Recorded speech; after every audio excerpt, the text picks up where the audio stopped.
বিসমিল্লাহির রহমানির রহিম। আজকে হচ্ছে 20 ডিসেম্বর 2025, আমাদের লিখিত ব্যাচের আহ, ফৌজদারি কার্যবিধির 21তম ক্লাস।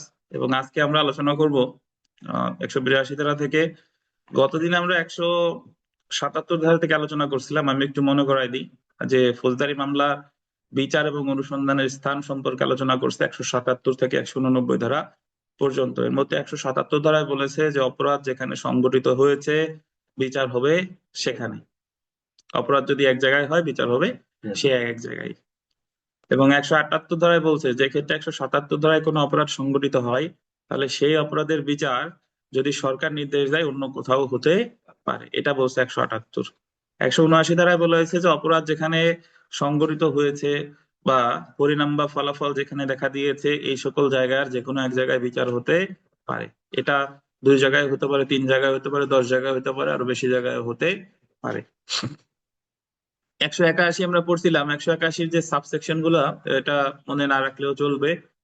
শুধু বলেছিলাম যে অপরাধজনক সম্পত্তি আত্মসাৎ এবং বিশ্বাসভঙ্গ, এই ক্ষেত্রে অপরাধটা যেখানে সংঘটিত হয়, সম্পত্তি যেখানে রেখেছে এই সকল জায়গার যে কোনো এক জায়গায় মামলা করা যাবে। চুরি যেখানে সংঘটিত হয়, চোরাই মাল যেখানে পাওয়া যায় এই সকল জায়গার যে কোনো এক জায়গায় মামলা হতে পারে। এবং অপহরণ এবং অপহরণের অনুসন্ধান ও বিচারের ক্ষেত্রে আহ আপনার আহ অপহরণের ক্ষেত্রে অপহরণ যেখান থেকে করে ওই লোকটিকে যেখান থেকে উদ্ধার করা হলো যে কোনো এক জায়গায় বিচার হতে পারে। এখন প্রশ্ন হলো স্যার 2 জায়গায় কি মামলা হবে কিনা? না ভাই, 2 জায়গায় একসাথে মামলা হবে না। মামলা হবে সবসময় কয় জায়গায়? মামলা হবে এক জায়গায়। ঠিক আছে। তো এখন যদি আমরা দেখি যে যে ক্ষেত্রে অপরাধ সংগঠনের স্থান অনিশ্চিত, মানে অপরাধ সংগঠিত হয়েছে বাট কোথায় হয়েছে আপনি জানেন না, তাহলে সেই ক্ষেত্রে মামলাটা কোথায় হবে এই সম্পর্কে বলতেছে। দেখেন যে যে ক্ষেত্রে অপরাধ সংগঠনের স্থান অনিশ্চিত, ফৌজদারি কার্যবিধি 182 ধারা অনুযায়ী যখন এটা অনিশ্চিত যে কতিপয় স্থানীয় এলাকার মধ্যে কোনো অপরাধ সংগঠিত হয়েছে, যখন কোনো অপরাধ আংশিক একটি স্থানীয় এলাকায় বাকিটা অন্য স্থানীয় এলাকায় সংগঠিত হয়েছে, মানে কতিপয় স্থানীয় এলাকার মধ্যে সংগঠিত হয়েছে মানে হলো একটা অপরাধ অনেক জায়গায় মিলে সংগঠিত হয়েছে। সেটা ওই আমি যদি গত দিনের কথা ভাবি যে ভাঙচুরটা প্রথম আলো অফিস কারওয়ান বাজারে হয়েছে, তারপর উদিসি অফিস ধানমন্ডিতে হয়েছে, সরি ওই ছায়ানট উদিসির অফিস কোথায় আমি জানি না, তো ঢাকার বিভিন্ন জায়গায় হয়েছে। সো মামলা যদি হয় যে কোনো এক জায়গায় হতে পারে। তারপর দেখেন যখন কোনো অপরাধ আংশিক স্থানীয় এলাকায় বাকিটা অন্য স্থানীয় এলাকায় সংঘটিত হয়, অনেক ক্ষেত্রে এরকম হতে পারে যে একটা অপরাধের কাউকে হত্যা করা হয়েছে, কাউকে হত্যা করার জন্য বাংলা সিনেমায় যেরকম আমরা দেখি যে তাকে মোটরসাইকেল নিয়ে পিছনে পিছনে তাড়া করা শুরু করছে এবং তাকে প্রাথমিকভাবে গুলি করছে যখন সে নড়াইলের মধ্যে ছিল, এবং তাড়া করতে করে গুলি তার একটা লাগছে বা লাগে নাই বা তাড়া করতেছে, এবং সর্বশেষ গুলিটা গিয়ে তার লাগছে ধরেন আহ যশোরের মধ্যে এসে। তাহলে অপরাধটা শুরু হয়েছিল নড়াইল থেকে আর শেষ হয়েছে কোথায়? যশোরে। যে কোনো এক জায়গায় মামলা হতে পারে। 3 নাম্বার, যে ক্ষেত্রে অপরাধটি চলমান এবং একের অধিক এলাকায় সংঘটিত হতে থাকে। যদি বলেন স্যার অপরাধ আবার চলমান হয় কেমনে? হ্যাঁ, অপরাধও চলমান হতে পারে। ওই যে আপনার ট্রেনে একদল ডাকাত উঠছে, এখন ট্রেন মনে করেন ঢাকা থেকে ছাড়ছে, তারা ঢাকা থেকে ডাকাতি শুরু করছে, ঢাকা থেকে কুমিল্লা, ফেনী, নোয়াখালী এর ভিতর দিয়ে গিয়ে কক্সবাজার গেছে এবং তারা কক্সবাজার গিয়ে নামছে। তাহলে মামলা এই সকল জায়গার যে কোনো এক জায়গায় হতে পারে। সবশেষে দেখেন যে ক্ষেত্রে অপরাধটি বিভিন্ন স্থানীয় এলাকায় সংঘটিত কতিপয় কার্যের সমষ্টি, যদি অপরাধটি এরকম হয় যে বিভিন্ন জায়গায় সংঘটিত কাজের সমষ্টি, এক জায়গায় না, বিভিন্ন জায়গায় সংঘটিত কাজের কি সমষ্টি, বুঝতে পারছেন? সেই ক্ষেত্রে উক্ত অপরাধ বা অপরাধটি অনুসন্ধান বা বিচার এমন এলাকার এখতিয়ার প্রয়োগকারী যে কোনো আদালতে করতে পারবে। উদাহরণ যদি দেখেন, একদল ডাকাত যশোর থেকে কক্সবাজারগামী ট্রেনে উঠে ডাকাতি শুরু করে, কক্সবাজারে এসে পুলিশ কর্তৃক ধৃত হয়। ট্রেনটি যতগুলো আহ জেলার মধ্যে দিয়ে ভ্রমণ করেছে সেই সকল জেলার যে কোনো একটিতে ডাকাতির অপরাধের বিচার হতে পারে। পারে কিনা বলেন? পারে। এটা কত? 182। আচ্ছা, এখন আমরা যেটা দেখবো 185 ধারা। আহ তাহলে 182-তে কি বললো বিথিকা, বলেন তো একবারে।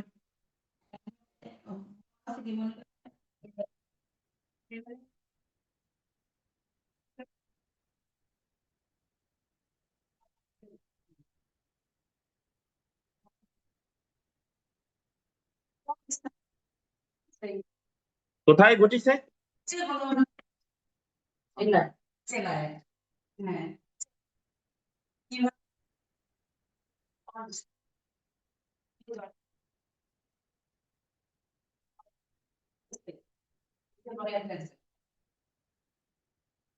নিশ্চিত হইলেও ট্রেনটা যত জায়গাতে গেছে ডাকাতি তারা যেখান থেকে শুরু করছে, মানে ওই সকল জেলার যে কোনো এক জায়গায় মামলা হতে পারে। এমন না যে অনিশ্চিতই হইতে হবে, নিশ্চিত হইলেও হতে পারে। তো আমরা 185 ধারায় আসি, দেখেন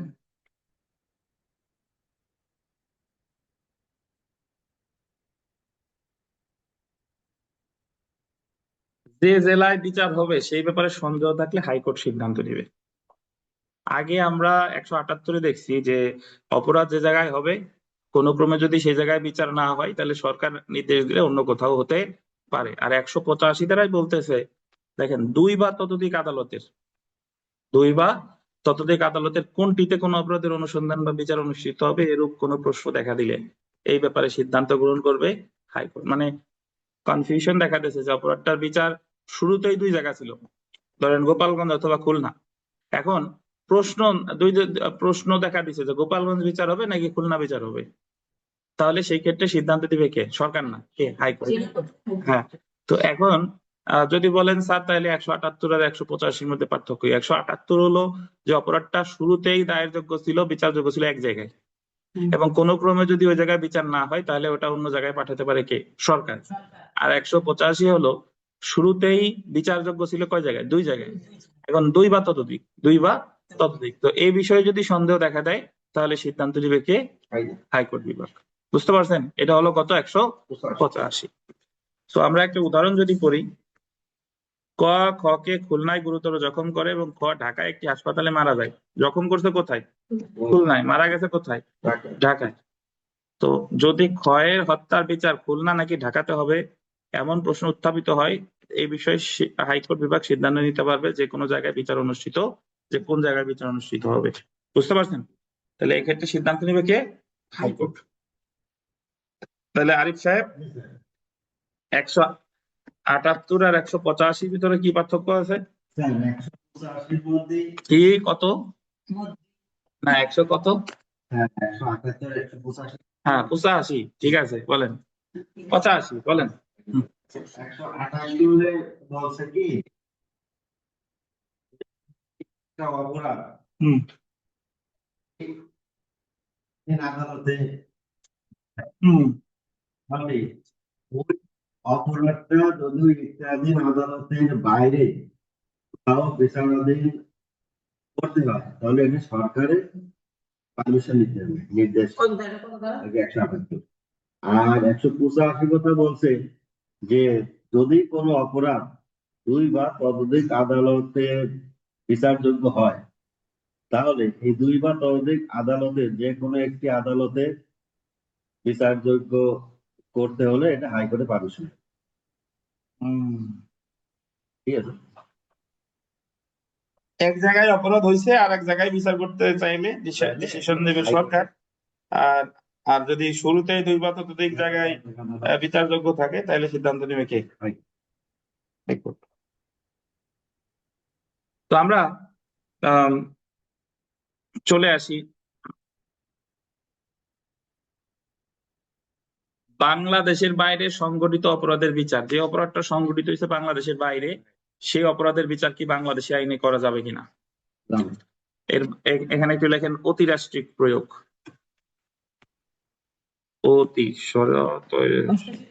অতিরাষ্ট্রিক, হ্যাঁ।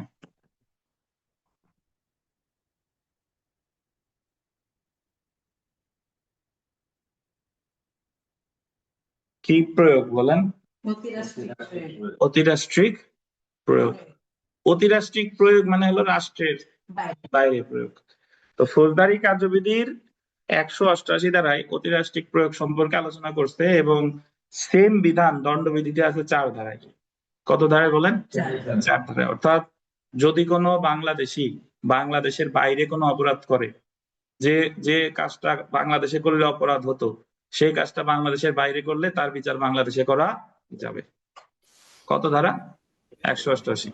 আবার বাংলাদেশে নিবন্ধিত জাহাজ বা উড়োজাহাজ সেটা পৃথিবীর যেখানেই থাকুক না কেন, ওর মধ্যে যে দেশেরই নাগরিক থাকুক না কেন, সেই বিচার বাংলাদেশে করা যাবে যদি অপরাধটা সংঘটিত হয় বাংলাদেশে নিবন্ধিত জাহাজ অথবা উড়োজাহাজে। এই যে দেখেন যে ফৌজদারি কার্যবিধির 108, যদি আমরা দেখি যে ফৌজদারি কার্যবিধির 188 ধারা এবং দণ্ডবিধির 4 ধারা উভয় একই বিষয় নিয়ে আলোচনা করেছে। ফৌজদারি কার্যবিধির 188 ধারা এবং দণ্ডবিধির 4 ধারা বাংলাদেশের বাইরে সংঘটিত অপরাধের ক্ষেত্রে বাংলাদেশের নাগরিক নয় এমন যে কোনো ব্যক্তির ক্ষেত্রে ফৌজদারি আদালতের এখতিয়ার প্রয়োগের অনুমতি দিয়েছে। ফৌজদারি কার্যবিধির 188 ধারা অনুযায়ী দুইটি ক্ষেত্রে বাংলাদেশের বাইরে সংঘটিত অপরাধের জন্য কোনো ব্যক্তিকে বিচার করা যাবে। কয়টা ক্ষেত্রে? দুইটা ক্ষেত্রে। কি কি দেখেন? যখন বাংলাদেশের কোন নাগরিক বাংলাদেশের বাইরে কোনো অপরাধ করে, বাংলাদেশের একজন নাগরিক অপরাধ করছে কোথায়? বাংলাদেশের বাইরে। যখন কোন ব্যক্তি বাংলাদেশি বা বিদেশি বাংলাদেশি নিবন্ধিত কোনো জাহাজ বা বিমান তা যেখানেই থাকে না কেন কোনো অপরাধ করে। সো এখান থেকে যে ধরনের প্রশ্ন আসতে পারে, প্রবলেমেটিক প্রশ্ন ধরেন এই ধরনের প্রশ্ন এসেছে যে বলবে যে অমুক ইংল্যান্ডের একজন নাগরিক আমেরিকার একজন নাগরিককে হত্যা করছে বাংলাদেশে নিবন্ধিত জাহাজের মধ্যে, জাহাজটা তখন ছিল ভারত মহাসাগরে। এখন এই নাগরিকের বিচার বাংলাদেশে হতে পারে কিনা? পারে কিনা বলেন? রথিন সাহেব বলেন পারে? কেমনে পারে বলেন? ব্যাখ্যা দেন। বাংলাদেশের নিবন্ধিত জাহাজ বলা আছে যে ফৌজদারি কার্যবিধির 88 এবং দণ্ডবিধির 4 ধারা যে সেটা বাংলাদেশের জাহাজ যে রাষ্ট্রের ভিতরে অবস্থান করুক না কেন, ওই ভিতর যদি সে বিদেশি হোক আর দেশি হোক নাগরিক হোক, যে কোনো অপরাধ সংঘটিত করে বাংলাদেশের আইনে দণ্ডনীয় অপরাধ তাহলে তার ভিতরে বাংলাদেশে করে। আচ্ছা, অনলাইনে যারা আছেন তারা একজন বলেন তো অতিরাষ্ট্রিক প্রয়োগ মানে কি?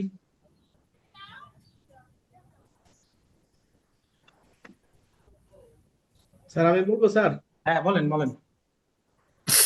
অতিরাষ্ট্রিক প্রয়োগ মানে যে সমস্ত অপরাধ আছে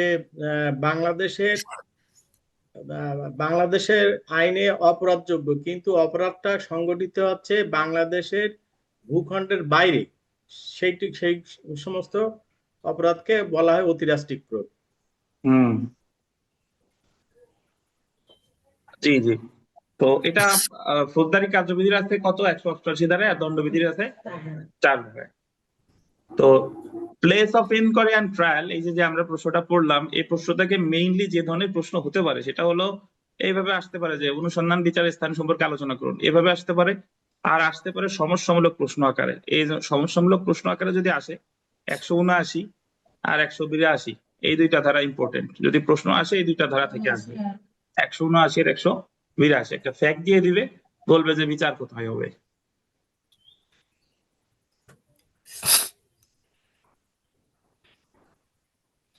আচ্ছা, সিরাজুল হক সাহেব ছাড়া অন্য একজন বলেন তো 179-তে কি আছে অনলাইনের?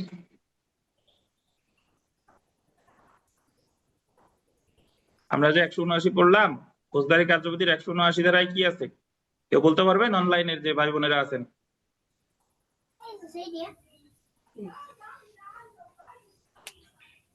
আরাফাত প্লাবন, আপনি পারবেন ভাই? স্যার আমি এখনই আসলাম তো। এখনই আসলেন। দিগন্ত সাহেব?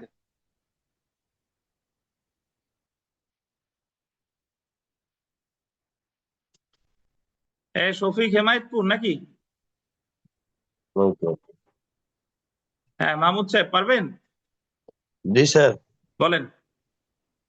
স্যার অপরাধের আদালতের যেখানে স্যার এখতিয়ারের সীমানা রয়েছে ওই এখতিয়ারের সীমানার বাইরেও স্যার অপরাধ সংঘটিত হয়, এটাই 179 ধারা বলা আছে। না না, হলো না তো। আর কেউ বলেন? স্যার আমি বলবো। বলেন। স্যার অপরাধ সংঘটিত হয়েছে মানে কারণটা উদ্ভব হয়েছে একটা আদালতের এখতিয়ার সীমানার মধ্যে, আর এটার ফলাফলটা দেখা দিচ্ছে অন্য আদালতের সীমানার মধ্যে। যেমন কাউকে আহত করছে তো এক জায়গার মধ্যে, তো তাকে হয়তো বা চিকিৎসার জন্য অন্য জায়গায় নিয়ে যাওয়া হয়েছে, ওখানে গিয়ে ইয়ে হয়েছে আর কি, হ্যাঁ, সে হয়তো হলো। মৃত্যুবরণ করছে এরকম অপরাধটা ব্যাপার। কাউকে গুলি করছে বা আহত করছে এক জায়গায়, সে মারা গেছে আরেক জায়গায় গিয়ে। অপরাধ সংঘটিত হয়েছে এক জায়গায়, পরিণাম বা ফলাফল দেখা দিয়েছে আর এক জায়গায়। এই দুই জায়গায় যে কোনো এক জায়গায় মামলা হতে পারে। এটা হলো 179। অন্য কেউ বলেন, 182টা বলেন অন্য কেউ। মিঠুন মজুমদার বলেন 182তে কি আছে মিঠুন? জি স্যার। স্যার এখানে বলা হচ্ছে স্যার মানে আহ, মানে 182টা বলতে গেলে স্যার আমাকে আমার মানে আগে স্যার 177 ব্যাপারটা একটু আলোচনা করা লাগে স্যার। 177 বলতেছে স্যার যখন একটা অপরাধ সংগঠিত হয় তখন এক জায়গায় অপরাধ হয়েছে এবং দেখা যাচ্ছে সেখানে একটা বিশেষ পরিস্থিতির কারণে সেখানকার আদালতে স্যার করা যাচ্ছে না, ওটা ডিল করা যাচ্ছে না, মানে বিচার করা যাচ্ছে না আর কি। তো সেই ক্ষেত্রে সরকার চাইলে অন্য কোথাও সরিয়ে নিয়ে যেতে পারে আর কি। হুম আর 182 যেটা সেটা অনুরূপ, কিন্তু কিছুটা পার্থক্য আছে। এখানে হচ্ছে স্যার শুরুতেই দুইটা আদালতে বিচারযোগ্য হচ্ছে, মানে হুম খুলনাতেও হবে আবার সাতক্ষীরাতেও হবে। তো হুম। সেক্ষেত্রে যদি অনিশ্চিত দেখা দেয় বা কোনো প্রশ্ন ওঠে সেক্ষেত্রে হাইকোর্ট এটার সিদ্ধান্ত নেবেন যে কোথায় এটা বিচার করা যায়। এটাই না স্যার। 182 হলো না কিন্তু মিঠুন, 182তে তো হাইকোর্টের প্রশ্ন নাই। 182তে হলো যে যদি অনিশ্চয়তা দেখা দেয়, একাধিক জায়গায় অপরাধ সংঘটিত হয়, এক জায়গায় হয়েছে আর এক জায়গায় একটু আর এক জায়গায় একটু, সেই সকল ক্ষেত্রে প্রযোজ্য হবে কত 182। আর 182-র ক্ষেত্রে যদি কোনো অনিশ্চয়তা দেখা দেয় যে বিচার 179 বা 82 যে দুই বা ততোধিক জায়গার কোথায় হবে, সেই ক্ষেত্রে সিদ্ধান্ত দেবে হাইকোর্ট, এটা বলছিল 185। আমি স্যার 85 মনে করে বলছি স্যার, সরি স্যার। ঠিক আছে। জি স্যার, জি স্যার, বুঝতে পারছি, আমি স্যার 85 বলে ফেলছি স্যার। হ্যাঁ, তো এই ছিল আমাদের place of enquiry and trial. তো আমরা চলে আসি 11 নম্বর প্রশ্নে। দেখেন যে অপরাধ আমলে আনা, টেকিং কগনিজেন্স বা বিচারার্থে গ্রহণ বলতে কি বোঝেন? 2 বছর আগে একবার পরীক্ষায় প্রশ্ন আসছে যে অপরাধ আমরা নর্মালি সবাই জানি আমলে নেওয়া, কিন্তু ওইবার প্রশ্ন দিতে যে বিচারার্থে গ্রহণ কি। যখন বিচারার্থে গ্রহণ বলছে তখন সবাই ওই 241 থেকে 250 পর্যন্ত আলোচনা করে দিয়ে চলে আসছে, ভাবছে যে ম্যাজিস্ট্রেট আদালতের বিচার। কিন্তু বিচারার্থে গ্রহণ আর বিচার কিন্তু এক জিনিস না। বিচারার্থে গ্রহণ আর আমলে আনা দুইটাই একই জিনিস। ইংরেজিতে বলে কি টেকিং কগনিজেন্স। এজন্য মাঝে মাঝে বাংলায় আপনাদের কনফিউজ করে, যখনই আমি বাংলায় বিভ্রান্ত হব তখন চলে যেতে হবে ইংরেজিতে যে এই জায়গা কি কগনিজেন্স শব্দটা বলছে কিনা। তো অপরাধ আমলে নেওয়া বলতে কি বুঝেন এবং ম্যাজিস্ট্রেট কর্তৃক অপরাধ বিচারার্থে আমলে আনার পদ্ধতিগুলো কি কি, এই হলো আমাদের প্রশ্ন। তো আমরা যদি একটু পড়া শুরু করি। না, বিচারার্থে গ্রহণ কিছু তো লেখা লাগবে না, প্রশ্নেই লেখা আছে। দেখেন তো তাহলে আমলে নেওয়া বলতে আসলে কি বলে ভাই? আমলে নেওয়া মানে হলো যে যখন একটা সিআর মামলা ম্যাজিস্ট্রেটের কাছে দায়ের করছেন, 200 ধারায় জবানবন্দি নেওয়ার পর ওনার কাছে মনে হয়েছে যে এই ঘটনার সত্যতা আছে, তাহলে উনি এটাকে আমলে নেয় 190 ধারায়। আমলে নেওয়া মানে হলো সমন অথবা ওয়ারেন্ট দেওয়া 204 ধারায়। আমলে নেওয়া মানে কি সমন অথবা ওয়ারেন্ট দেওয়া। আবার পুলিশ রিপোর্ট, একটা জিআর মামলা যখন তদন্ত শেষে তদন্তকারী কর্মকর্তা কি জমা দেয়? Police report. পুলিশ রিপোর্ট এটা চার্জশিট হতে পারে, এটা কি ফাইনাল রিপোর্ট হতে পারে। এখন পুলিশ রিপোর্ট জমা দেওয়ার পরে পুলিশ রিপোর্ট আমলে নেয়, পুলিশ রিপোর্ট আমলে নেয় 190 ধারায়। তো তো এজন্য সিআর মামলা কিন্তু সাথে সাথে আমলে নিতে পারে, মানে যেদিন দায়ের করছে সেই দিনই আমলে নেওয়ার সুযোগ আছে। কিন্তু জিআর মামলা কিন্তু সাথে সাথে আমলে নেওয়ার সুযোগ নাই, কারণ একটা জিআর মামলায় তো এফআইআর হওয়ার পরে তদন্ত শুরু হয়ে গেল, এখন তদন্ত শেষ হতে তো সময় সাপেক্ষ প্রক্রিয়া। তদন্ত শেষ হওয়ার পরে পুলিশ রিপোর্ট দিবে, তারপরে যদি ম্যাজিস্ট্রেট আমলে নেয় তো নিবে, না এলে আবার অধিকতর তদন্ত হবে। এজন্য খেয়াল করবেন যে সিআর মামলার সাথে সাথে আমলে নেওয়া যায়, কিন্তু জিআর মামলার সাথে সাথে আমলে নেওয়া যায় না। আর আমলে নেওয়া মানে হলো যে প্রাথমিকভাবে ধরে নেওয়া যে এই ধরনের ঘটনা আসলেই ঘটেছে এবং এর বিচার হওয়া দরকার। আপনি একটা তরমুজ কিনতে গেছেন, এখন দেখে প্রথম দেখায় মনে হয়েছে যে না এই তরমুজটা মিষ্টি হবে, ভালো হবে, এই হলো আপনি আমলে নিয়ে কিনে নিয়ে এসেছেন। এখন বাড়ি এসে কি হবে না না হবে সেটা হলো পরের ব্যাপার, কিন্তু প্রাথমিকভাবে ধরে নিছেন এটা কি ভালো আছে, এই হচ্ছে আমলে নেওয়া আর কি। আচ্ছা দেখেন, অপরাধ আমলে নেওয়া বা টেকিং কগনিজেন্স এর কোনো ব্যাখ্যা আইনে থাকলেও উচ্চ আদালতের বিভিন্ন সিদ্ধান্ত দ্বারা এর সম্পর্কে স্পষ্ট ধারণা পাওয়া যায়। আইনে না থাকলেও মানে অপরাধ আমলে নেওয়ার কোনো ব্যাখ্যা কিন্তু এখানে নাই সংজ্ঞা। তো কগনিজেন্স শব্দের অর্থ ঘটনা সম্পর্কে অবহিত হওয়া এবং বিচারিকভাবে গোচরে নেওয়া। আদালত বা ট্রাইব্যুনাল অপরাধীর বিষয় নয় বরং অপরাধের বিষয়টি আমলে গ্রহণ করে। আদালত বা ট্রাইব্যুনাল কর্তৃক নালিশ বা পুলিশ প্রতিবেদন বর্ণিত অপরাধের বিষয়ে তার বিচারিক মন প্রয়োগ করা মাত্রই বলা হয় যে কগনিজেন্স বা বিচারার্থে আমলে নেওয়া হয়েছে। তাহলে বিচারার্থে আমলে নেওয়া হয়েছে। যখন দেখেন, যখন আদালত অভিযোগ সম্পর্কে অবহিত হয় এবং নালিশ বা পুলিশ প্রতিবেদন বা অন্য কোনো তথ্যের উপর মনোনিবেশ করে এবং আনিত অভিযোগ প্রমাণিত হবে অথবা একটি অপরাধ প্রমাণিত হবে মর্মে সন্তুষ্ট হয়ে অভিযুক্ত ব্যক্তির বিরুদ্ধে বিচারিক কার্যক্রম শুরু করার সিদ্ধান্ত নেয়, তখন বলা হয় যে আদালত উক্ত অপরাধ বিচারার্থে আমলে গ্রহণ করেছে। ফৌজদারি কার্যবিধির 190 ধারায় অপরাধ আমলে গ্রহণ বিষয়ে বলা আছে। অর্থাৎ ফৌজদারি কার্যবিধি 1898 200 ধারায় ম্যাজিস্ট্রেট নালিশকারী জবানবন্দি গ্রহণের পর 204 ধারায় সমন অথবা ওয়ারেন্ট ইস্যু করলে ম্যাজিস্ট্রেট 190 ধারায় কোনো অপরাধের আমলে নিয়েছে বলে গণ্য হবে। তাহলে আমলে নেওয়া অর্থ কি বলেন? প্রাথমিকভাবে ধরে নেওয়া যে এই ধরনের ঘটনা ঘটেছে এবং নরমালি ম্যাজিস্ট্রেট আমলে নেয় 190 ধারায়, ঠিক আছে। আর একটু পরে আসতেছি, দায়রা আদালত আমলে নিতে পারে, সেটা হলো 193 ধারায়। তো এখানে আমরা যেটা উল্লেখ করব, দেখেন পরীক্ষায় কিন্তু প্রশ্ন আসছে যে কে কে প্রশ্ন আসছে যে আমলে নেওয়া বলতে কি বোঝো। এ জায়গা কিন্তু বলে নাই যে কে কে আমলে নিতে পারে, কিন্তু প্রশ্নে তো সব কথা বলবে না, কিন্তু আমার তো এটা আলোচনা করে দিতে হবে। এই যে দেখেন যে ম্যাজিস্ট্রেট কর্তৃক অপরাধ আমলে আনার পদ্ধতি, ম্যাজিস্ট্রেট কর্তৃক অপরাধ আমলে আনার পদ্ধতি 190 ধারায় বর্ণিত আছে।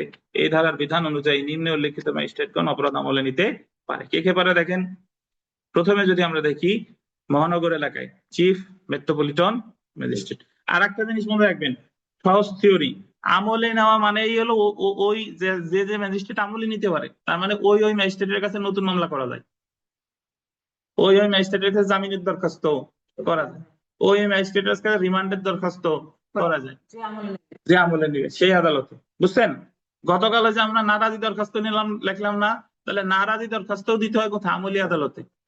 তাহলে দেখেন চিফ মেট্রোপলিটন ম্যাজিস্ট্রেট, এরা তো মেট্রোপলিটন এলাকায় এই দুইজন পারে। আর জেলা পর্যায়ে কে কে পারে দেখেন, চিফ জুডিশিয়াল ম্যাজিস্ট্রেট, প্রথম শ্রেণী ম্যাজিস্ট্রেট, ক্ষমতাপ্রাপ্ত অন্য কোনো ম্যাজিস্ট্রেট। তাহলে আপনি যদি বলেন যে দ্বিতীয় শ্রেণী ম্যাজিস্ট্রেট আমলে নিতে পারে, প্রথম উত্তর না, দ্বিতীয় উত্তর হলো পারে যদি তার বিশেষ ক্ষমতা দেয়। তৃতীয় শ্রেণী ম্যাজিস্ট্রেট আমলে নিতে পারে না, তবে পারে যদি ক্ষমতাপ্রাপ্ত অন্য কোনো, মানে যদি তার বিশেষ ক্ষমতা। বুঝছেন? তাহলে মহানগর এলাকায় আমলে নিতে পারে কে কে? CMM, MM. আর জেলা পর্যায়ে সিজেএম, তারপরে প্রথম শ্রেণী ম্যাজিস্ট্রেট, ক্ষমতাপ্রাপ্ত অন্য কোনো ম্যাজিস্ট্রেট। প্রথম শ্রেণী ম্যাজিস্ট্রেটের আর এক নাম কি? কোর্ট কাছারিতে প্রথম শ্রেণী ম্যাজিস্ট্রেট বলে না, কি নাম বলে? Senior judicial magistrate, senior judicial magistrate.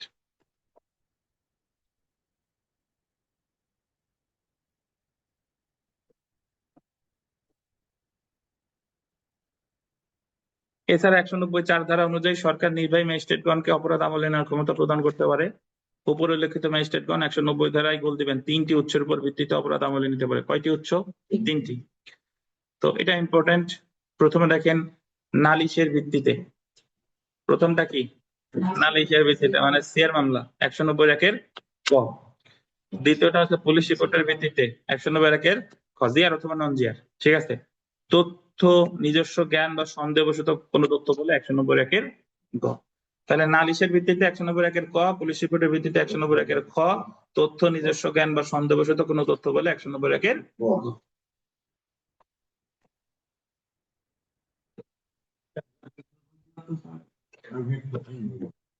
উপযুক্ত 3টি উৎসের উপর ভিত্তি করে ম্যাজিস্ট্রেট অপরাধ আমলে নিতে পারে। ম্যাজিস্ট্রেট কোন পদ্ধতি অনুসরণ করে অপরাধ আমলে নেবে তা আইনে সরাসরি বলা নাই, তবে ফৌজদারি কার্যবিধি উচ্চ আদালতের বিভিন্ন সিদ্ধান্ত পর্যালোচনা অনুযায়ী নিম্নোক্ত পদ্ধতিতে ম্যাজিস্ট্রেট অপরাধ আমলে নিতে পারে। তো প্রথমে আমরা চলে আসি নালিশির ভিত্তিতে আমলে নেওয়া। নালিশি মানে কি? নালিশি দরখাস্ত।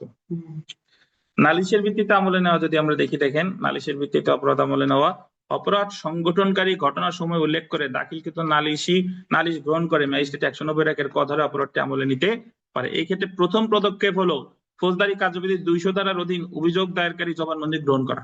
আমরা এখনো সিআর মামলার বিস্তারিত পড়ি নাই, পড়বো। সিআর মামলার ক্ষেত্রে প্রথমে যে মামলাটা দায়ের করে, দায়েরের প্রথম ধাপ হলো 200 ধারায় জবানবন্দি গ্রহণ। সো আগেই কিন্তু আমলে নেওয়া যায় না, আগে নিবে কি? 200 ধারায় জবানবন্দি গ্রহণ এছাড়া নারাজি পিটিশন গ্রহণ করার পর ম্যাজিস্ট্রেট 190 ক ধারায় উক্ত অভিযুক্ত ব্যক্তির বিরুদ্ধে অপরাধ আমলে নিতে পারে বা পুলিশ কর্তৃক অধিকতর তদন্ত করার নির্দেশ দিতে পারে। তো গতকাল আমরা যে নারাজি দরখাস্ত করছি, নারাজি দরখাস্তও আমলে নিবে কততে? 190 ক। তাহলে 190 কতে দুইটা জিনিস আমলে নিতে পারে, নালিশি দরখাস্ত আর নারাজি দরখাস্ত। বুঝেন কিনা? কি কি? নালিশি দরখাস্ত আর কি? নারাজি দরখাস্ত। আবার আরিফ সাহেব স্টাইল করে যেন বলে না, নারাজি দরখাস্ত। নালিশি দরখাস্ত আর নারাজি দরখাস্ত। দেখেন, এই আরিফ সাহেব, নারাজি দরখাস্ত কাকে বলে? গতকাল পড়ছি, বলেন না।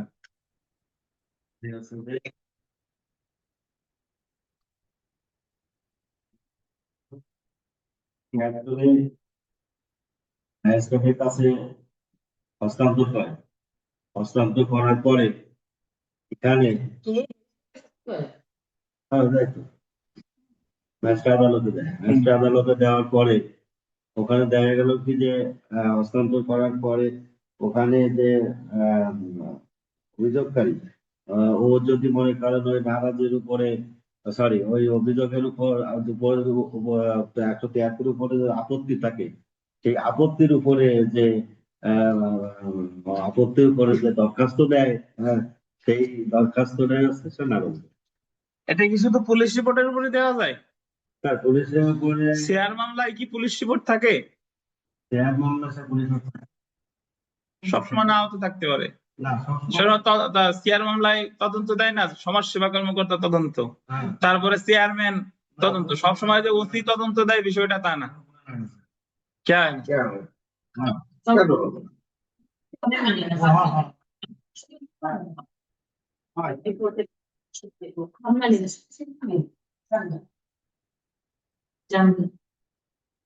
নারাজি ভাই সহজ কথা তদন্ত প্রতিবেদনের বিরুদ্ধেই হয়, তা সেটা সিআর হোক আর সিআর। জি। তো পুলিশ তদন্তের উপর ভিত্তি করে দেখেন 190 খ ধারায় ম্যাজিস্ট্রেট পুলিশ প্রতিবেদনের ভিত্তিতে অপরাধ আমলে নিতে পারে। পুলিশ তদন্ত সমাপ্ত করে চার্জশিট প্রদান করলে উক্ত চার্জশিটের ভিত্তিতে ম্যাজিস্ট্রেট অপরাধটি আমলে নিতে পারে। নট অনলি চার্জশিট, ফাইনাল রিপোর্টের ভিত্তিতেও কিন্তু আমলে নিতে পারে। একটু পরেই আসতেছি।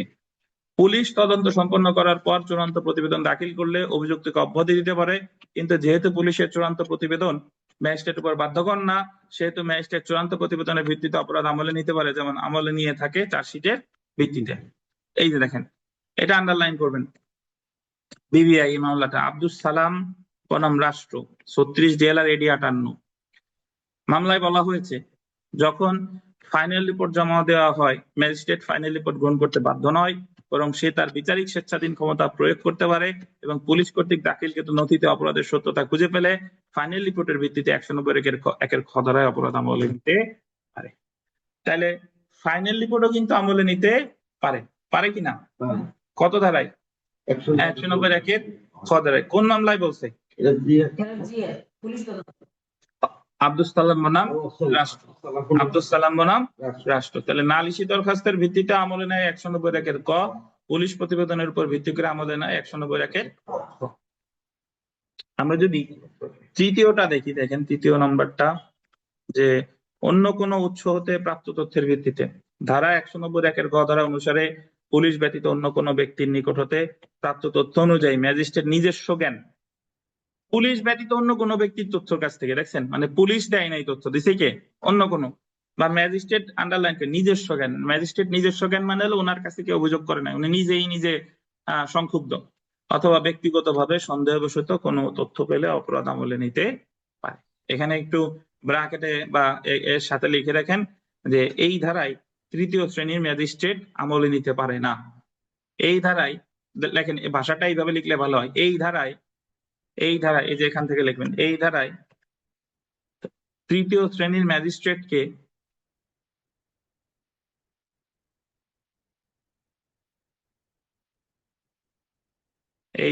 তৃতীয় শ্রেণীর ম্যাজিস্ট্রেটকে বিশেষ ক্ষমতা দেওয়া হলেও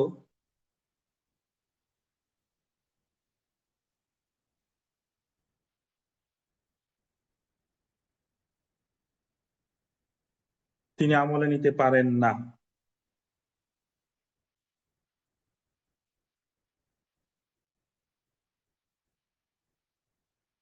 এই ধারায় তৃতীয় শ্রেণীর ম্যাজিস্ট্রেটকে বিশেষ ক্ষমতা দিলেও তিনি আমলে নিতে পারেন।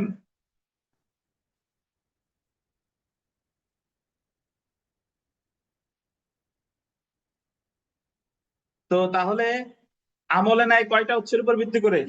তিনটা।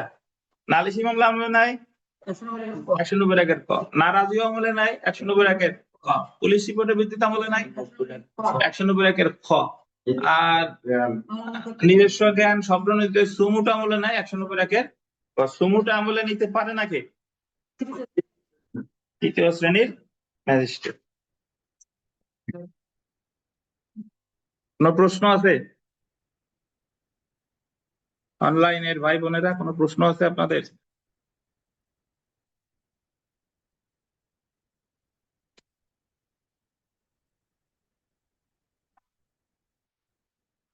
আচ্ছা, আমরা চলে আসি 11 খতে।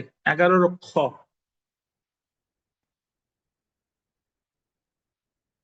দেখেন, আমাদের কিন্তু এতদিনে ফৌজদারি কার্যবিধি শেষ হয়ে যায়, জানতেন? ওই যে নতুন নোট দিছি, এই কারণে শুরু থেকে আবার পড়াইলাম, এই জন্য আর কি ইয়াও। হ্যাঁ, দেখেন 11 খ যদি দেখেন, দায়রা আদালত কর্তৃক অপরাধ আমলে নেওয়ার পদ্ধতি কি? দায়রা আদালত যদি আদি এখতিয়ার সম্পূর্ণ আদালত হিসেবে, দায়রা আদালত আদি এখতিয়ার সম্পন্ন আদালত হিসেবে কোন অপরাধ আমলে নিতে পারে কি? তো প্রথমে যদি বলি, আরিফ সাহেব, দায়রা আদালত কারে বলে?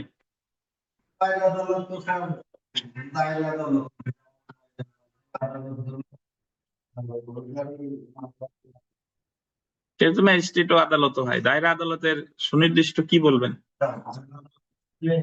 আপনি এটা বলেন, সহজ করে দিই, দায়রা আদালতে কয় শ্রেণীর বিচারক থাকে? কি কি কি কি থাকে বলেন? দায়রা জজ, অতিরিক্ত দায়রা জজ, যুগ্ম দায়রা জজ, এই 3 শ্রেণীর আদালত নিয়ে হলো দায়রা আদালত গঠিত।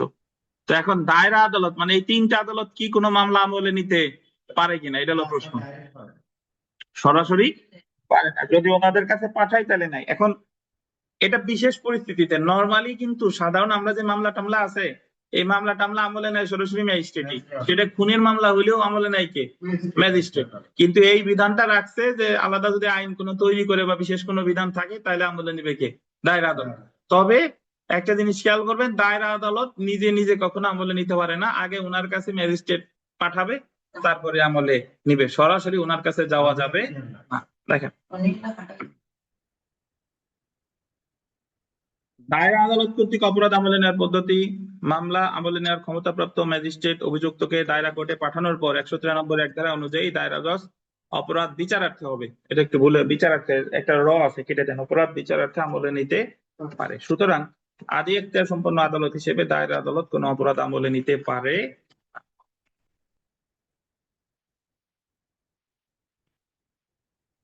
আদি এখতিয়ার সম্পন্ন আদালত হিসেবে দায়রা আদালত কর্তৃক অপরাধ আমলে নেওয়া, আদি এখতিয়ার সম্পন্ন আদালত হিসেবে দায়রা আদালত কর্তৃক অপরাধ আমলে নিতে পারে না। হরিপদ আন্ডারলাইন করেন, হরিপদ বিশ্বাস বনাম রাষ্ট্র, হরিপদ বিশ্বাস বনাম রাষ্ট্র 34 DLR 142 মামলায় বলা হয়েছে আদি আদালত হিসেবে দায়রা আদালত অপরাধ আমলে নিতে পারে না। এ হলো কথা, আদি আদালত হিসেবে দায়রা আদালত আমলে নিতে না।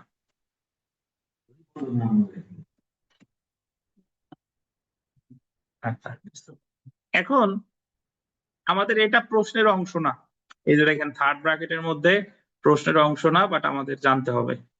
এটা আপনি পরীক্ষার জন্য জানতে হবে, কোর্টে যখন ফৌজদারি প্র্যাকটিস করবেন জানতে হবে, ভাইবার জন্য জানতে হবে। ভাইভাতে জিজ্ঞাসা করে যে রাষ্ট্রদ্রোহিতার মামলা কি কে করতে পারে, বা রাষ্ট্রদ্রোহিতার মামলা সরাসরি আমলে নিতে পারে কিনা, তখন এই ধারা সম্পর্কে আপনার ধারণা থাকতে হবে। তো আমরা যদি একটু দেখি যে অপরাধ আমলে নেওয়ার বিশেষ ব্যতিক্রম, অপরাধ আমলে নেওয়ার বিশেষ ব্যতিক্রম, ফৌজদারি কার্যবিধির 195 থেকে 199 ধারায় অপরাধ আমলে নেওয়ার ক্ষেত্রে বিশেষ ব্যতিক্রম আলোচনা করা হয়েছে। 195 ধারা দেখেন, দণ্ডবিধি 1860-এর 195 ধারায় কি বলছে। আচ্ছা, তার আগে একটু বলে রাখি, আমরা এটা জানেন কিনা যে একটা ফৌজদারি মামলা যে কেউ দায়ের করতে পারে, যে কেউ মানে হলো যে কেউ। ঘটনা আপনার বাড়ি চুরি হয়েছে, আপনারই যে মামলা করতে হবে এমন কোনো কথা নাই, আপনার প্রতিবেশীও মামলা করতে পারে। যে ব্যক্তি হত্যা হয়েছে তার আত্মীয় স্বজনেরা যে মামলা করতে হবে বা এমন কোনো কথা নাই, অন্য যে কেউ দায়ের করতে পারে। যদি কেউ দায়ের না করে তাহলে দায়ের করবে কে? পুলিশ। সো ফৌজদারি মামলা যে কেউ দায়ের করতে পারে, ঘটনা সম্পর্কে যারা জানে বা দেখছে এরকম যে কেউ দায়ের করতে পারে। তবে এর একটা ব্যতিক্রম সম্পর্কে আলোচনা করছে 195 থেকে 199। এই জায়গায় কিছু সুনির্দিষ্ট মামলার কথা বলছে যে এই মামলাগুলো অমুক ব্যক্তিদেরই দায়ের করতে হবে, অমুক ব্যক্তি ছাড়া অন্য কেউ যদি দায়ের করতে যায় তাহলে আমলে নেওয়া হবে না। তো প্রথমে দেখেন 195 ধারা, 172 থেকে 188 ধারার অপরাধ। এটা কোন জায়গার অপরাধ? দণ্ডবিধির। অর্থাৎ সরকারি কর্মচারীর দায়িত্ব পালনকালে কোনো অপরাধ সংঘটিত হলে সংশ্লিষ্ট সরকারি কর্মচারী অথবা তিনি বা তার অধীনস্থ তার লিখিত অভিযোগ ব্যতীত অপরাধটি আমলে নিবে না। এর অর্থ কি? এর অর্থ হলো দণ্ডবিধির 172 থেকে 188 ধারায় আছে সরকারি কর্মচারী রিলেটেড অপরাধ, মানে সরকারি কর্মকর্তা তার দায়িত্ব পালনে যে সিদ্ধান্তগুলো দিল এই সিদ্ধান্তগুলো যদি কেউ অমান্য করে তাহলে ওই মামলাগুলো অন্য কোনো ব্যক্তি দায়ের করতে পারবে না, ওই সরকারি কর্মকর্তাকে দায়ের করতে হবে। ধরেন তদন্তকারী কর্মকর্তা সাক্ষীরে তলব করে 161 ধারা জবানবন্দি নেওয়ার জন্য, সাক্ষীরে তলব করে কত ধারায়? 160 ধারায়। 160 ধারায় তো তিনি তলব করছে, যারে তলব করছে সে হাজির হতে বাধ্য, কিন্তু জোরপূর্বক হাজির করা যাবে না। যদি হাজির না হয় তাহলে তার বিরুদ্ধে ওই তদন্তকারী কর্মকর্তা বাদী হয়ে মামলা করতে পারে দণ্ডবিধির কত ধারায়? 174 ধারায়। 100। তাহলে এই মামলাটা ওই তদন্তকারী কর্মকর্তাকে দায়ের করতে হবে, অন্য কেউ দায়ের করলে হবে। ঠিক একইভাবে 144 ধারার আদেশ, 145 ধারার আদেশ ফৌজদারি কার্যবিধির কে দেয়? জেলা ম্যাজিস্ট্রেট বা নির্বাহী ম্যাজিস্ট্রেট। এখন ওনাদের এই আদেশ যদি কেউ ভঙ্গ করে তাহলে দণ্ডবিধির কত ধারার অপরাধ মনে আছে? 188। এখন এই 188 ধারার মামলাটা কে করবে? ওই জেলা ম্যাজিস্ট্রেট বা নির্বাহী ম্যাজিস্ট্রেটকেই বাদী হয়ে করতে হবে, নাহলে আমলে নেওয়া হবে না। এই কথাটা কোথায় বলা আছে? এই যে 195। 195। তারপরে দেখেন কোন আদালতের কার্যক্রমে দণ্ডবিধির 193 বা 194 ধারা মিথ্যা সাক্ষ্য দান, মানে কোন আদালতে যখন বিচার চলতেছে এমন সময় যদি কেউ মিথ্যা সাক্ষ্য দেয়, 211 বা 228 ধারায়, 211-তে আছে যে মিথ্যা মামলা করা, মিথ্যা এজাহার করা, 218-তে 28-এ আছে আদালত অবমাননা, বা 463, 471, 463-তে আছে জালিয়াতি, আর 471 আছে জাল দলিল জেনে ও ব্যবহার। দণ্ডনীয় অপরাধের ক্ষেত্রে উক্ত আদালত যে আদালতের অধীনস্থ সে আদালতের লিখিত অভিযোগ ব্যতীত অপরাধ আমলে নেওয়া হবে না। তাহলে যে আদালতে মিথ্যা সাক্ষ্য দিছে, যে আদালতে জাল দলিল দেখাইছে, যে আদালতে অবমাননা করছে, সেই আদালত বাদী হয়ে এই ধারায় মামলা করতে পারে। সে আদালত পারবে বা ওনার উচ্চ আদালত। যদি ধরেন চিফ জুডিশিয়াল ম্যাজিস্ট্রেট অবমাননা করছে তাহলে চিফ জুডিশিয়াল ম্যাজিস্ট্রেট কে বাদী হয়ে মামলা করতে হবে, অথবা কে? দায়রা জজ, অথবা দায়রা জজ। তাহলে 195 ধারার কথা হলো যে সরকারি কর্মকর্তা রিলেটেড মামলা সরকারি কর্মকর্তাকেই করতে হবে, আর মিথ্যা সাক্ষ্য দিলে, জাল দলিল দিলে ওই আদালত বা ওই আদালতের উচ্চ আদালতকে বাদী হয়ে মামলা করতে হবে। ওনারা বাদী হয়ে মামলা না করলে অন্য কেউ করলে আমলে নেওয়া হবে। 196 ধারা আমরা চলে আসি। রাষ্ট্রের বিরুদ্ধে অপরাধ সমূহ যেমন রাষ্ট্রদ্রোহিতা। দেখেন আমরা দণ্ডবিধি পড়ার সময় পড়বো রাষ্ট্রদ্রোহিতা কাকে বলে। রাষ্ট্রদ্রোহিতা মানে হলো সরকারের বিরুদ্ধে বিদ্বেষ, রাষ্ট্রের বিরুদ্ধে না। সরকারের বিরুদ্ধে যদি কেউ আজে বাজে কথা বলে, লেখে, মন্তব্য করে, সেটাই হলো রাষ্ট্রদ্রোহিতা। তো রাষ্ট্রের বিরুদ্ধে অপরাধ সমূহ যেমন রাষ্ট্রদ্রোহিতা, রাষ্ট্রের বিরুদ্ধে যুদ্ধ ঘোষণা ইত্যাদি অপরাধের ক্ষেত্রে সরকার বা সরকার প্রতি ক্ষমতাপ্রাপ্ত কর্তৃপক্ষের নির্দেশে তৈরিকৃত অভিযোগ ব্যতীত অপরাধ আমলে নেওয়া হবে না। তাহলে রাষ্ট্রদ্রোহিতার মামলা কে করবে? আমি আপনি গিয়ে দায়ের করলে আমলে নিবে? যদি আমাদের সরকার ক্ষমতা দেয়, আমাদের বলছে যে যাও তুমি যে নালিশি দরখাস্ত দায়ের করো, তাহলে আমলে নিতে পারে। আর একটা কথা এমনি জানার জন্য বলে দিই, রাষ্ট্রদ্রোহিতার মামলা কখনো থানায় হয় না, রাষ্ট্রদ্রোহিতার মামলা সর্বদা হবে কোথায়? কোর্টে। হুম।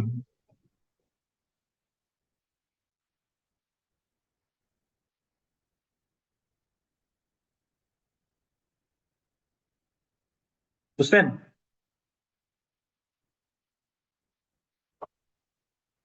এরপরে আমরা চলে এসেছি 197 ধারা।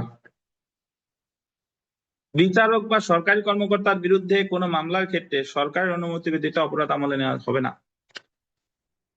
বিচারক বা কার বিরুদ্ধে? সরকারি কর্মকর্তার বিরুদ্ধে কোনো মামলার ক্ষেত্রে সরকারের অনুমতি ব্যতীত অপরাধ আমলে নেওয়া হবে না। এখন 195 আর 197 মধ্যে 195-তে বাদী হয় হলো সরকারি কর্মকর্তা, আর 197-তে হলো আসামি হবে সরকারি কর্মকর্তা। বুঝেন কিনা দুইটা? 195-তে সরকারি কর্মকর্তা বাদী হচ্ছে, আর 197-তে সরকারি কর্মকর্তা হচ্ছে কি আসামি। তাহলে বিচারক বা সরকারি কর্মকর্তার বিরুদ্ধে যদি আপনি মামলা করতে চান, তাহলে কার অনুমতি ছাড়া আমলে নেবে না? সরকারের। এখন কথা আছে, এই মামলাগুলো হলো সেই মামলা যেটা তার অফিসিয়াল দায়িত্ব রিলেটেড। এখন বিচারক একজনকে হত্যা করছে, তাহলে আমলে নিতে সরকারের লাগবে না। বিচারক গাঁজা সহ ধরা খাইছে বা পুলিশ গাঁজা সহ ধরা খাইছে, তাহলে আমলে নিতে সরকারের লাগবে না। কিন্তু যদি এরকম হয় যে বিচারকের একটা রায়ের বিরুদ্ধে আপনি সংক্ষুব্ধ, আপনি বলতেছেন বিচারক ঘুষ খেয়ে রায় দিছে, এটার বিরুদ্ধে মামলা করছেন, তাহলে আমলে নিতে কি লাগবে? সরকারের অনুমতি লাগবে। কত ধারায়? 197 ধারায়।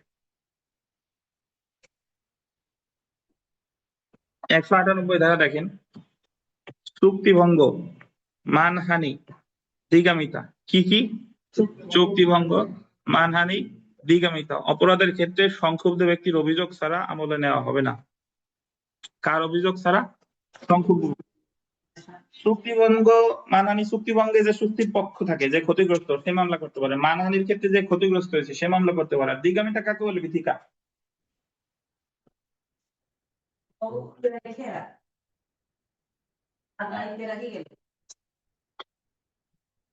না, দিগামিতা অপরাধ হয় নাই কিন্তু, আবার বলেন বলেন।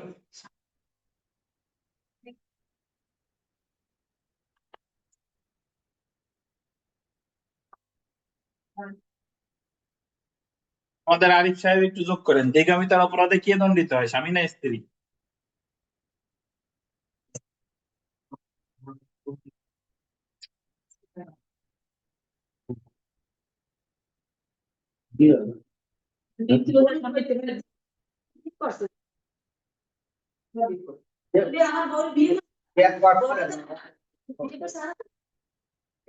ওই তো বলতো প্লেস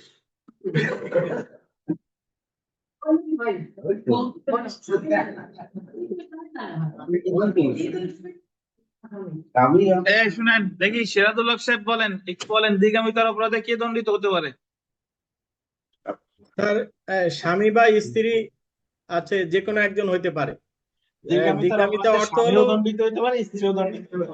আর অন্য দিগামিতা বিথিকা ভুল ব্যাখ্যা দিচ্ছেন, আরিফ সাহেব ভুল ব্যাখ্যা। একজন মহিলা তার এক স্বামীর রাইখা যদি আরেকটা বিয়ে করে, সে দিগামিতার জন্য দণ্ডিত হতে পারে। আবার একজন মুসলিম পুরুষ, বা নট অনলি মুসলিম পুরুষ, পরের কথা, একজন পুরুষ সে যদি তার প্রথম ওয়াইফের রাইখা অন্য কাউরে বিয়ে করে, দিগামিতার দায়ে দণ্ডিত হতে পারে। এখন কথা হলো যে মুসলিম আইনে এই দিগামিতার জন্য পুরুষকে দণ্ডিত করা যাবে না, বা হিন্দু আইনে দিগামিতার জন্য পুরুষকে দণ্ডিত করা যাবে না। কিন্তু তার মানে এই না যে এটা পুরুষের ক্ষেত্রে প্রযোজ্য না, এটা কিন্তু পুরুষের ক্ষেত্রে কি প্রযোজ্য, অন্য ধর্মের পুরুষের ক্ষেত্রে দেখা গেল প্রযোজ্য।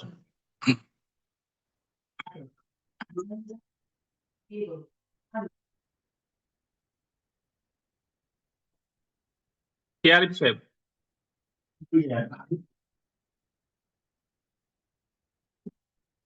দেখেন 199 দেখেন, দণ্ডবিধি 497, 498 ধারা ব্যভিচার বা বিবাহিত নারীকে ফুসকিয়ে নিয়ে যাওয়ার অপরাধের ক্ষেত্রে উক্ত নারীর স্বামী বা স্বামীর অনুপস্থিতিতে উক্ত মহিলার তত্ত্বাবধানকারীর অভিযোগ ব্যতীত অপরাধ আমলে নেওয়া হবে না। ব্যভিচার কাকে বলে রতিন সাহেব?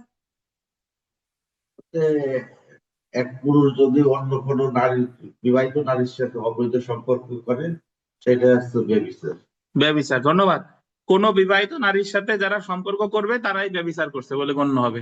এখন ব্যভিচারের ক্ষেত্রে মামলা করতে পারে, এই যে দেখেন, উক্ত নারীর স্বামী বা স্বামীর অনুপস্থিতিতে উক্ত মহিলার তত্ত্বাবধানকারীর অভিযোগ ব্যতীত অপরাধ আমলে নেওয়া যাবে না। তাহলে স্বামী করবে, আবার স্বামীর অনুপস্থিতিতে যারা ওনার তত্ত্বাবধানে ছিল তারা করবে।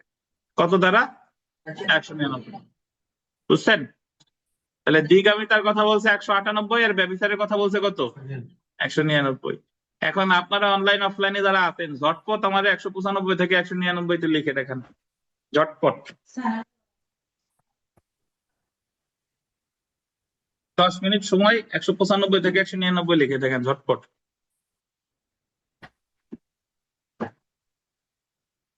মানে প্রশ্নটা হবে অপরাধ আমলে নেওয়ার ক্ষেত্রে বিশেষ ব্যতিক্রম, আমলে নেওয়ার ক্ষেত্রে বিশেষ নিয়ম যেটা এটা।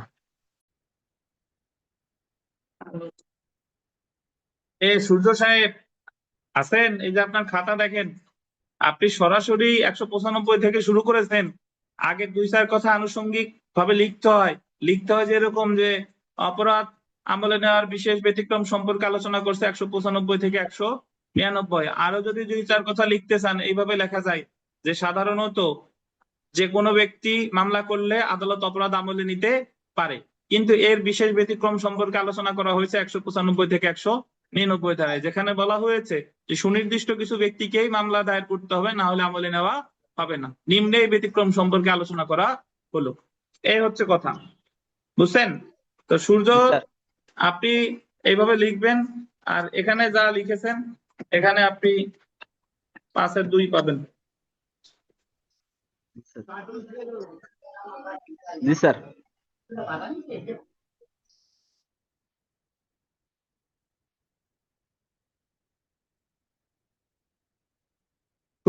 সূর্যর পরে খাতা দিয়েছেন হলো আমাদের জাহিদ সাহেব।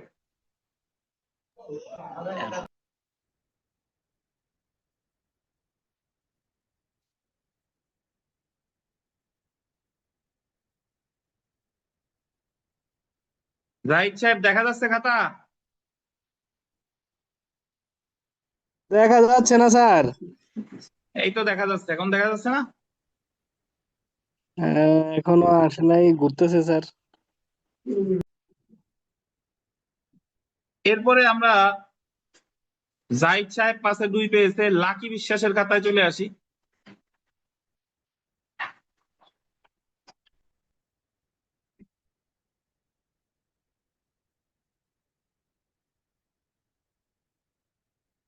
লাকি আছেন? মিঠুন বিশ্বাসের খাতা, অপরাধ আমলে নেওয়ার ক্ষেত্রে ব্যতিক্রম মানে কি লিখলেন মিঠুন? মিঠুন আছেন? স্যার ব্যতিক্রম মানে ভয় একার না, ভয় জফালা।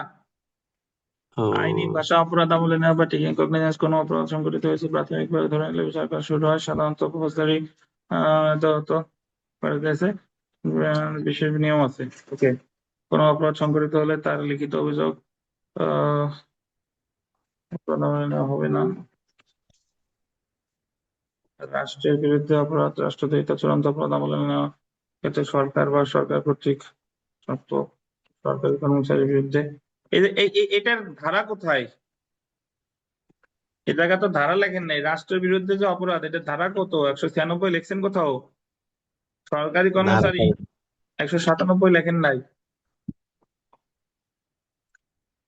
তারপর চুক্তিভঙ্গ মানহানি ধারা লেখেন নাই। ধারা লিখলে নাম্বার পেতেন। এই জায়গা যা লিখছেন সেই আঙ্গিকে 1.5 পাবেন। ধারা লিখলে আরো 1 বেশি পেতেন বা আরো 1.5 বেশি পেতেন। আচ্ছা, এরপরে আমরা চলে আসি। মিঠুন বুঝতে পারছেন? জি স্যার, আমি বুঝতে পারছি স্যার, তাড়াহুড়োর কারণে স্যার আসলে স্যার ওই ধারাটা মেনশন করা হয়নি। মনে ছিল না? পরে জি। মামুন সাহেবের খাতা দেখবো এখন। মামুন সাহেবের খাতা,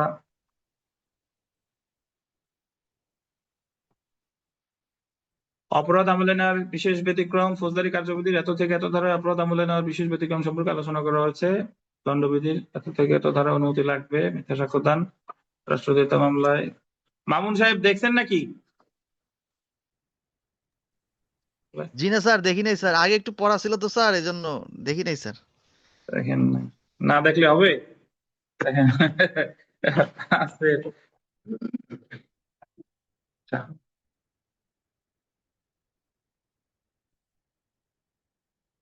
আচ্ছা, এখন চলে আসি সিরাজুল হক সাহেবের খাতায়। সিরাজুল হক সাহেব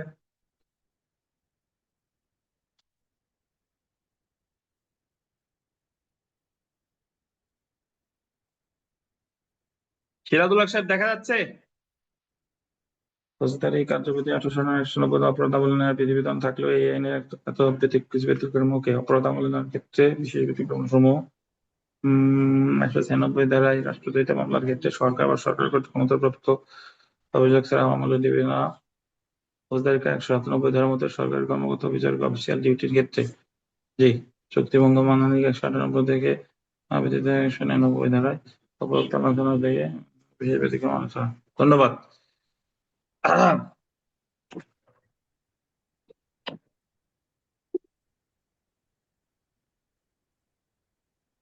সিরাজুল হক সাহেব 5-3 পেয়েছেন। আচ্ছা, এরপরে আমরা চলে আসি আল মাহমুদ সাহেবের খাতা। নীলফামারীর আল মাহমুদ সাহেব।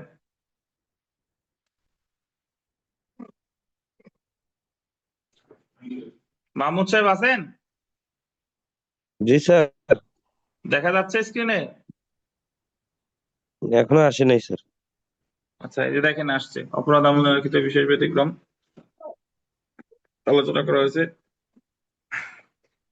কোন অপরাধ হলে সরকারি কর্মচারী ব্যতীত মামলা আমলে হবে না। 96 ধারা। মামুন সাহেব দেখছেন নাকি? না স্যার, তো সময় বেশি নিছেন বোধহয়। একটু সময় নিছি স্যার। কি দেখছেন? আর রোগ সময় নেই। যার যার যেখানে আছে ধরা যায় যে এই রোগের।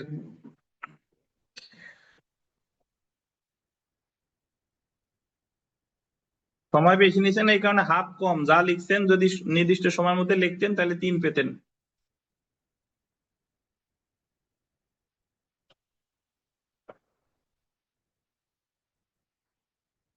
শফিউর রহমান, হেমায়েতপুরের শফিউর রহমান সাহেব আছেন লাইনে?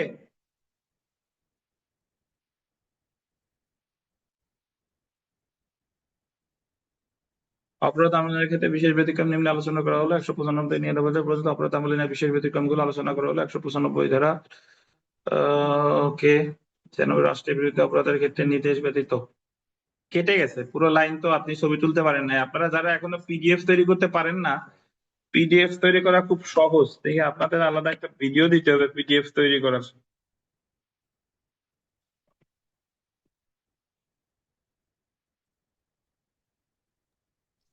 স্যার অনলাইনে তো স্যার হাজার হাজার ভিডিও আছে স্যার পিডিএফ হ্যাঁ, তৈরি করার।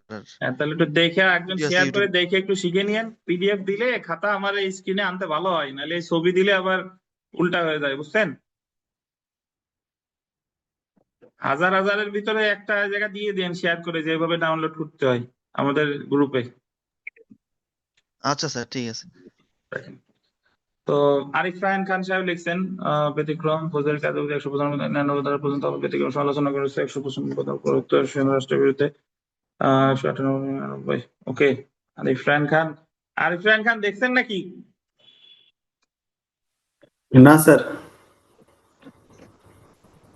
শুনেন, আমি যখন ইনস্ট্যান্টলি লিখতে দিব আপনারা এই কমান্ড ফলো করবেন। আপনার মনে থাক বা না থাক, যতটুকু মনে আছে ততটুকু লিখবেন, বেশি লেখার দরকার নাই। এমন না যে আমি তো কিছুই পারতেছি না। যদি না পারেন হাবি যাবে মনে যা মনে আসে তাই লিখবেন, কিন্তু দেখে বেশি লিখতে যাবেন না। এটা হলো আপনাদের কাছে বিনীত অনুরোধ আমার।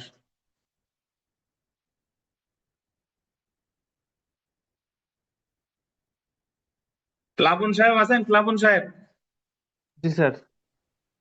অপরাধ আমলের ক্ষেত্রে বিশেষ ব্যতিক্রম ফৌজদারি কার্যবিধি এত তার থেকে এত ধারা পর্যন্ত অপরাধ আমলের ক্ষেত্রে বিশেষ ব্যতিক্রম আলোচনা করেছে। নিম্নে আলোচনা করা হলো দণ্ডবিধি 1860 এত থেকে এত কোন সরকারি। প্লাবন সাহেব। স্যার। জি স্যার। এই দেখেন, এই যে সরকারি বানানে সর আর কারি একসাথে একসঙ্গে লিখবেন, হবে, ওটা তারা আলাদা করে যেন লিখতে। না হয়। কর্মচারীতে একসাথে হবে। তিনি যার অধীনস্থ তার লিখিত অভিযোগ ব্যতীত অপরাধ আমলে হবে না। ওকে, কোন আদালতের কার্যক্রমে সাক্ষ্য প্রদান করে তাহলে সে আদালতের অধীনস্থ রাষ্ট্রের বিরুদ্ধে বা রাষ্ট্রদ্রোহিতা রাষ্ট্রের বিরুদ্ধে নৈতিক অবদানের ক্ষেত্রে। প্লাবন সাহেব দেখছেন নাকি? না স্যার, কিন্তু টাইম পার হওয়ার পরও লিখছি আর কি, একটু সময় বেশি নিছি। সময় বেশি নেওয়া যাবে না। যতটুকু যে সময় বলবো ওই সময়ের মধ্যে, আমরা এখন তো প্র্যাকটিসে আছি, এই জায়গা সময় বেশি নেওয়া যাবে না, দেখা যাবে না। যেভাবে বলবো ওইভাবে আমাদের আগাতে হবে। জি স্যার।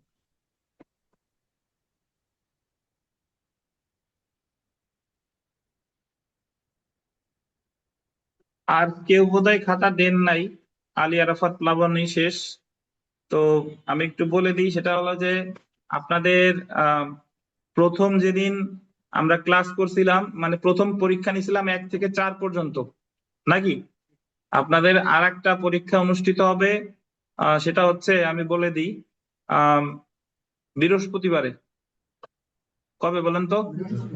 বৃহস্পতিবারে। এবং এটার সাজেশন আমি বলে দিচ্ছি। বৃহস্পতিবারে আপনি ওয়েট,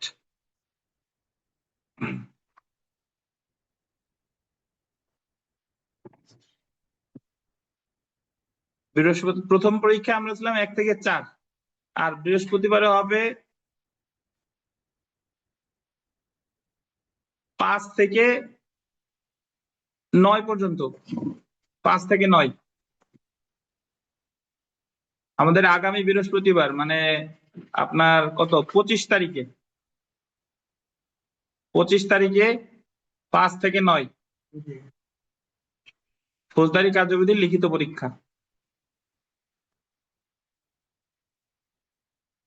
শুনতে পারছেন? জি স্যার, শুনছেন। আচ্ছা, তো ঠিক আছে, আজকে এই পর্যন্তই। আর মঙ্গলবার ইনশাল্লাহ দেখা হবে ক্লাসে। স্যার স্যার একটুখানি স্যার একটা মানে কথা ছিল স্যার। হ্যাঁ মিঠুন বলেন। স্যার মানে স্যার ওই ইনস্ট্যান্ট লেখা তো স্যার, যে জন্য স্যার আসলে ধারাগুলো কোনটা কি হবে এটা স্যার কনফিউশন ছিল, এই জন্য স্যার আমি স্যার ধারাগুলো লিখিনি। কনফিউশন থাক, মানে আপনার ভুল হোক, এই জায়গায় আমি ভুলের কারণে লিখে দিচ্ছি, এবং ইনস্ট্যান্টলি লেখার একটা পারপাস আছে। সো আপনি ইনস্ট্যান্টলি লিখবেন, ভুল হলে হোক, সমস্যা নাই। না স্যার, ওই জন্য স্যার লিখিনি। এখন আমি যেটা জানতেছি স্যার, মানে শুধুমাত্র কনফিউশনের কারণে আমি ধারাগুলো লিখিনি, কারণ আমাদের আগে থেকে মুখস্থ করা না। ওই যে স্যার কনফিউশন থাক, মানে কনফিউশন থাক, আপনি করবেন, লিখবেন, ভুল হওয়ার হোক। মানে এটা তো এমন না যে আমি আপনাদের আগে থেকে পড়া দিছি, কেবলই পড়াচ্ছি, কেবলই লিখতে দিছি। সো অনেকের মনে হইতে পারে আগে থেকে পড়া দিলেই তো ভালো হতো। সো আগে থেকে পড়ার এক পরীক্ষা, আর এই যে ক্লাসের সাথে সাথে লিখতে, এটা আর এক টেস্ট। সো এই জায়গায় যে সময় বলবো এই সময়ের মধ্যেই লিখবেন, বেশি সময় দিবেন না। আর ভুল ভাল যা আসুক তাই লিখবেন, দেখা দেখিরও কাজ নাই। ঠিক আছে? জি স্যার। তাহলে আগামী বৃহস্পতিবার পরীক্ষা, আর আগামী মঙ্গলবার আপনাদের সাথে দেখা হচ্ছে। আজকে এই পর্যন্তই, ভালো থাকেন, আল্লাহ হাফেজ।